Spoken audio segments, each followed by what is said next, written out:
ভয়ানক অ্যাম্পিয়ারের হয়ে থাকে এরকম সুপার ক্যাপাসিটরগুলো বেশ মোটা তারও গলে যায়, বেশি মোটা হলেও গরমে লাল হয়ে যায়। সাধারণ ক্যাপাসিটর ভার্সাস সুপার ক্যাপাসিটর।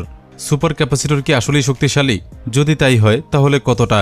খুবই ইন্টারেস্টিং এই টপিক নিয়ে একটি শর্ট ভিডিও আপলোড করেছিলাম, যেটা বলতে গেলে প্রায় ভাইরালই হয়ে যায়। যেমন ইউটিউব অ্যানালাইটিক্সে দেখুন 46 লক্ষ মানুষ ভিডিওটি দেখেছেন, যার মধ্যে 18,000 প্লাস সাবস্ক্রাইব করেছেন, আর ভিডিওটি এখনও ভিউ হয়েই চলেছে। সেম ভিডিওটি ফেসবুকে প্রায় 10 লাখ মানুষ দেখেছেন, যেখানে 27,000 রিয়াকশন প্লাস কমেন্ট হয়েছে। টিকটকে ভিউ হয়েছে 7 লাখ। সুতরাং এটা একেবারেই পরিষ্কার, আপনারা প্রায় সবাই এই বিষয়ে জানতে আগ্রহী। অতএব চলুন আজকে দেখব ক্যাপাসিটর এবং সুপার ক্যাপাসিটরের মধ্যে পার্থক্য কী, কোনটি কী কাজের জন্য, এবং থাকবে কিছু বাস্তব পরীক্ষা। আপনাদের মধ্যে যারা পিসিবি ডিজাইন করতে পারেন, তারা চাইলে পিসিবি তৈরি করিয়ে বাজারে আনতে পারেন নতুন ডিভাইস। শুরু করতে পারেন ইলেকট্রনিক্স বিজনেস। প্রিমিয়াম পিসিবি বানিয়ে দেবে জেএলসি পিসিবি। জেএলসি পিসিবি তৈরি করে বিশ্বের অন্যতম high quality printed circuit board. তাদের বোর্ডগুলো খুবই প্রিমিয়াম হয়। 1 থেকে 32 লেয়ার পর্যন্ত পিসিবি বানিয়ে আনতে পারবেন। মাত্র $2 থেকে অর্ডার করতে পারবেন। এখানে পেয়ে যাবেন premium flexible PCB, component assembly সহ করিয়ে আনতে পারবেন। এসএমটি স্টেনসিল পেয়ে যাবেন। আমার লিঙ্ক থেকে স্পেশাল ডিসকাউন্টের ব্যবস্থা আছে।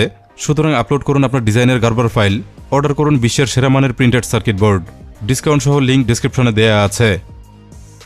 প্রথমেই একটু জানব ক্যাপাসিটর আসলে কি। ক্যাপাসিটর হলো এমন একটি ইলেকট্রনিক কম্পোনেন্ট যেটা স্বল্প সময়ের জন্য বিদ্যুতিক চার্জ জমা রাখতে পারে। সার্কিট কিংবা ডিভাইসের ধরন অনুযায়ী এগুলো ব্যবহৃত হয়, প্রয়োজনে চার্জ সংরক্ষণ করে এবং একইভাবে প্রয়োজন মতো ডিসচার্জ হয়ে যায়।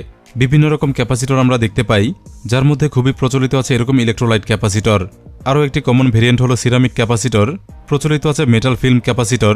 ক্যাপাসিটরের আরও কয়েকটি ধরন আছে, যার মধ্যে বিশেষ একটি ধরন হলো এই সুপার ক্যাপাসিটর। আমরা দেখব ইলেকট্রোলাইট এবং সুপার ক্যাপাসিটরের মধ্যে পার্থক্য কী। যেমন এটা হলো সাধারণ ইলেকট্রোলাইটিক ক্যাপাসিটর।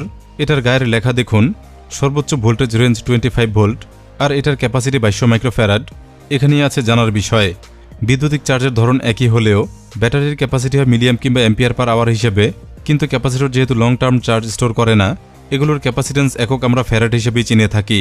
যেমন ছোটোগুলোই হয় পিকো ফ্যারাড, এরপর ন্যানো ফ্যারাড, পরেই আছে খুবই কমন মাইক্রোফ্যারাড, এরপরেই আছে মিলি ফ্যারাড। সুপার ক্যাপাসিটর হলেই ফ্যারাড এবং সর্বোচ্চ কিলো ফ্যারাড, যেটা খুবই কম দেখা যায়। তো এটার ক্যাপাসিটি আমরা দেখলাম 2200 মাইক্রোফ্যারাড। ক্যাপাসিটি হিসেবে যেটা খুব একটা বেশি নয়, তবে বিভিন্ন সার্কিটে এটা অত্যন্ত জরুরি। চলুন এবার বাস্তবিক টেস্টে চলে যাই। প্রথমে সাধারণ এই ইলেকট্রোলাইট ক্যাপাসিটরটি চার্জ করব। চার্জ করতে নিয়েছে একটি ভেরিয়েবল অ্যাডাপ্টার। এটা ম্যাক্সিমাম ডিসি 24 ভোল্ট সেট করা যায়। ক্যাপাসিটরটি 25 ভোল্টের, সুতরাং ম্যাক্সিমাম সেট করে নেব। চার্জ করার আগে পোলারিটি বুঝে নিতে হয়, যেমন এটা হবে মাইনাস এবং এপাশে হবে পজিটিভ। এগুলো এক মুহূর্তেই চার্জ হয়ে যায়। ইতিমধ্যে এটা চার্জ হয়ে গেছে। এখন হালকা লোড চালিয়ে দেখব।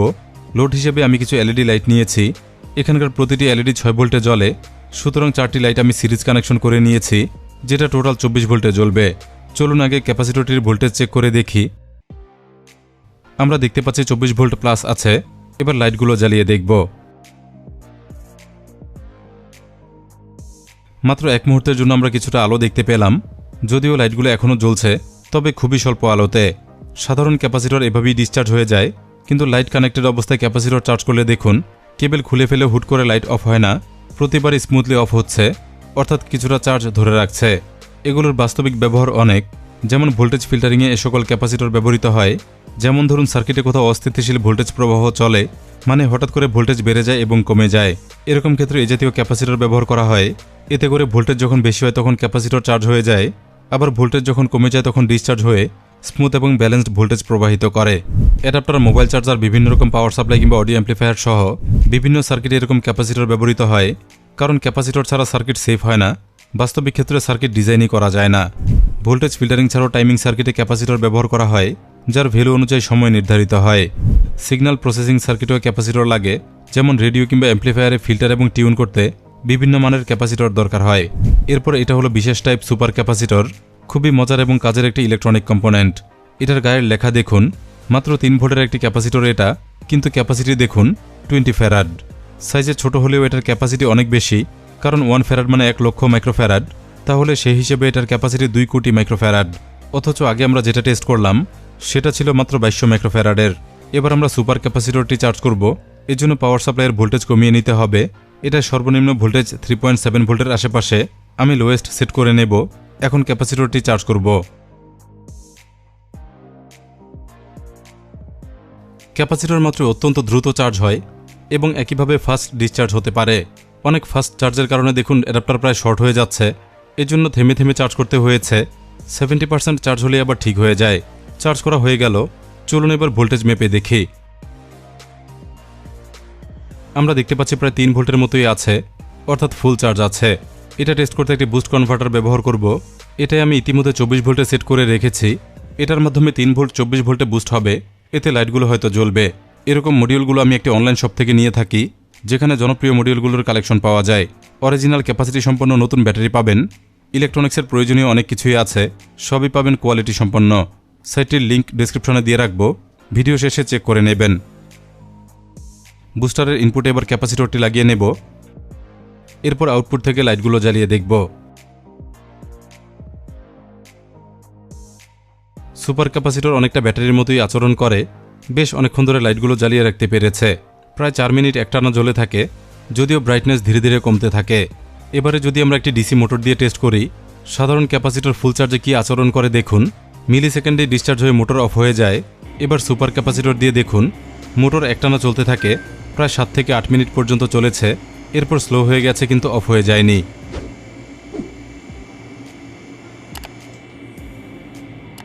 আমার কাছে আরও আছে বড় সাইজের সুপার ক্যাপাসিটর এবং সাথে বিশাল সাইজের ইলেকট্রোলাইট ক্যাপাসিটর। প্রথমে হাই ভোল্টেজ ক্যাপাসিটরটি দেখুন, এটা 360 ভোল্টের একটি ফটো ফ্ল্যাশ ক্যাপাসিটর।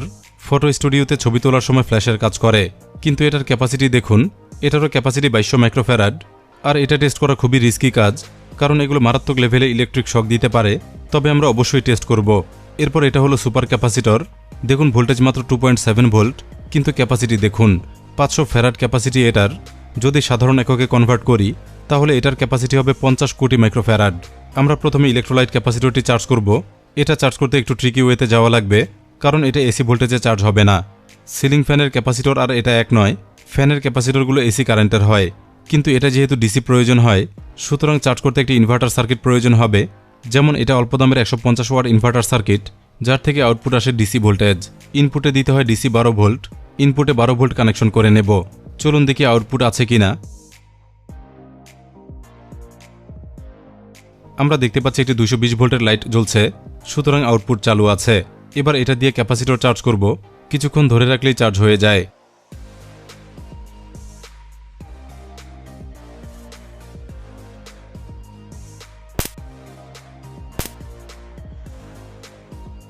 কতটা দ্রুত ডিসচার্জ হয় এই ক্যাপাসিটর দেখুন।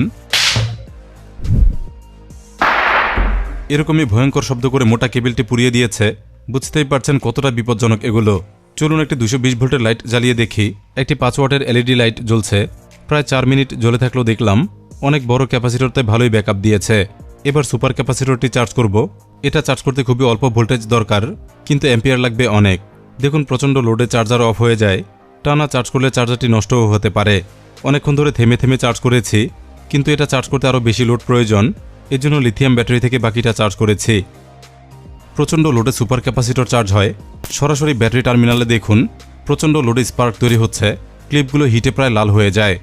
বেশ খানিকটা সময় ধরে এভাবেই চার্জ করতে হলো। চার্জ করা শেষ হলে দেখুন প্রায় 2.9 ভোল্ট পর্যন্ত উঠেছে। এবারে টেস্ট করার পালা। ভয়ানক অ্যাম্পিয়ারের হয়ে থাকে এরকম সুপার ক্যাপাসিটরগুলো। যেমন দেখুন বেশ মোটা একটি পিন এভাবেই গলে গিয়েছে, বেশ মোটা তারও গলে যায়, বেশি মোটা হলেও গরমে লাল হয়ে যায়। এবারে চলুন একটি মোটর চালিয়ে দেখি। কানেক্ট করা মাত্র এভাবেই ঘুরছিল এবং একটানা চলছিল। সুপার ক্যাপাসিটরের বাস্তব ব্যবহার অনেক আছে, যেমন প্রথমত ব্যাকআপ পাওয়ার। কোনো ডিভাইসের পাওয়ার হঠাৎ ইন্টারাপ্ট হলে সুপার ক্যাপাসিটর কিছু সময় চালিয়ে রাখতে পারে, এজন্য সিরিজ করে ভোল্টেজ বাড়িয়ে ব্যবহার করতে হয়। জরুরি সার্ভার কিংবা কম্পিউটার সিস্টেমে এটার ব্যবহার আছে। এনার্জি স্টোরেজ সিস্টেমে এগুলো ব্যবহৃত হয়। সোলার সিস্টেম কিংবা উইন্ড টারবাইনে দ্রুত চার্জ এবং ডিসচার্জে ব্যবহার করা হয়। গাড়ির ইঞ্জিন স্টার্ট করতে প্রচুর শক্তি দরকার হয়, বিশেষ করে হাইব্রিড গাড়িতে সুপার ক্যাপাসিটরের ব্যবহার আছে। এছাড়াও IoT device, sensor node, memory backup সহ প্রচুর কাজে সুপার ক্যাপাসিটর ব্যবহার করা হয়। দেখতেই পেলেন মোটরটি একটানা কতক্ষণ ঘুরল, আধা ঘন্টায়ও চার্জ পুরো শেষ হয়নি। এতক্ষণে আপনারা হয়তো বুঝে গেছেন সুপার ক্যাপাসিটর কী জিনিস। প্রায় ব্যাটারির মতোই এগুলো আচরণ করে, তবে এত দ্রুত চার্জ এবং ডিসচার্জ হয়, যেটা ব্যাটারিতে সাধারণত হয় না। ক্যাপাসিটরের মতো দেখতে ব্যাটারিও আছে, যেমন এটা দেখুন। একটি রিচার্জেবল ভেব থেকে এটা আমি কালেক্ট করেছিলাম। ফুল চার্জ এটা 4.2 ভোল্ট পর্যন্ত হয়, দেখতে ক্যাপাসিটরের মতোই, কিন্তু কাজ করে ব্যাটারি হিসেবে। আশা করছি এই ভিডিও থেকে সুপার ক্যাপাসিটর বিষয়ে ধারণা পেয়ে গেছেন। ভিডিওটি ভালো লাগলে লাইক দিয়ে ফেলুন, আর এরকম ভিডিও আরও পেতে চ্যানেলটি সাবস্ক্রাইব সাথে জিআইবি ফেসবুক পেজটি ফলো দিয়ে রাখুন। বেল আইকনটি অবশ্যই অন করে রাখুন যেন পরের ভিডিওটি আপনার সামনে চলে যায়। ধন্যবাদ সবাইকে ভিডিওটি দেখার জন্য।